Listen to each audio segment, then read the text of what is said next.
Before we talk about how we're going to set our database up to work with Laravel Dusk, let's first of all talk about how we would do this with our unit or our feature tests. We'll run a demo of this and then we'll look at the difference between our feature and unit and our browser tests. Okay, so usually when I go ahead and first start up a Laravel project, the first thing I'll do is come over to phpunit.xml and I'll go ahead and uncomment these two lines here. Now, essentially what this will do is when we run any feature or unit tests, it will switch over the database connection to use SQLite, and the database that it will actually use is an in-memory database. Now, this makes our tests incredibly fast. It means we don't have to set up a separate database within, say, MySQL to go ahead and run our tests on. And it also means that we keep our test data, like our seeders, any of the factory data that we create, away from the database that we're working with when we are developing locally.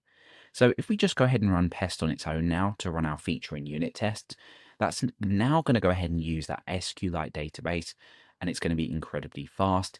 And it's not going to go ahead and create out any fake data within our database or roll it back, so we won't lose anything locally. So that is probably the best way to go ahead and set your tests up locally. And of course, you could switch this over to MySQL and then create out a completely separate database for testing. But generally, using SQLite is a good idea.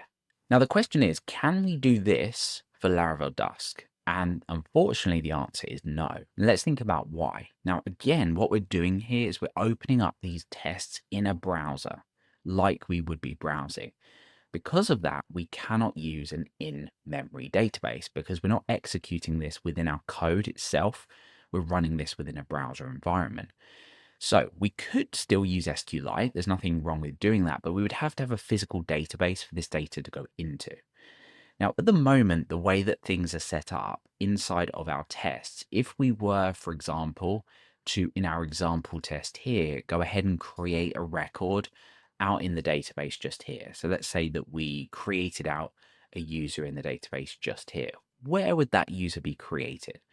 Well, the answer is it would be created in our database, because over in our environment file, even our Dusk local environment file, our database credentials are exactly the same. So because we can't use an in-memory database, and we don't really want to use the database that we are working with, what do?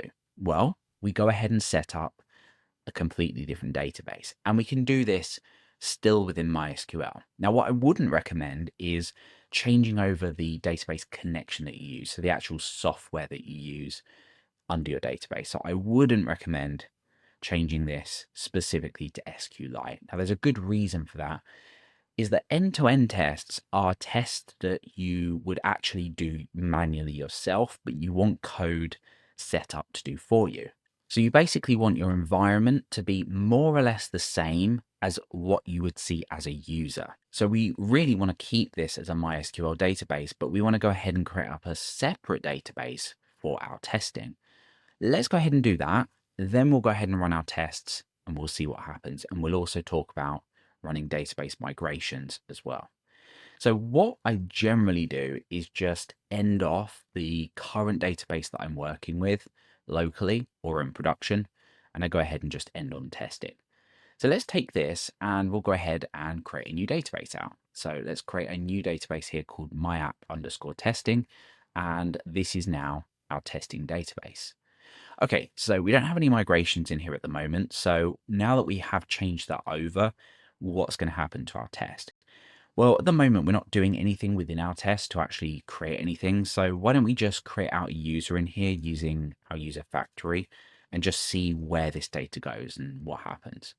Okay, so I'm going to get rid of this pause here because we don't really need that anymore. And let's go ahead and run this test. So let's say PHP artisan pest dusk. Okay, so as we pretty much gathered would happen, this goes ahead and fails. So you can see here that we don't have a users table under the database that we've just chosen. And remember, we've configured this in our specific Dusk environment. So what do? Well, let's head over to pest, and this is slightly different if you want to use PHP unit, but it's not too much trouble to configure it. It's pretty similar. What do we want to do here? Well, we want to go ahead and uncomment this line to use database migrations. What this will do is for every browser test that we run, it will migrate our database for us. So this is pretty much like, well, it is the trait that you would use within your test case class when you're working with PHP unit. Either way, we're now using this. Let's go over and run our test again, and we'll see what happens.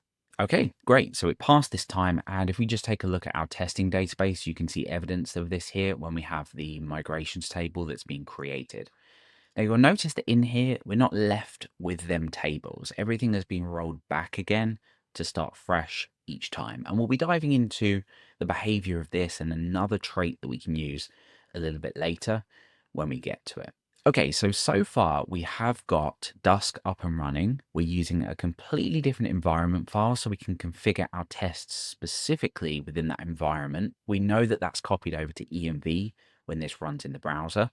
And we now also have a completely separate database that our data is going to be put into for our Dusk test, which makes everything now completely isolated away from as if we were viewing this in our browser. And we now have a pretty nice environment set up to start writing some tests.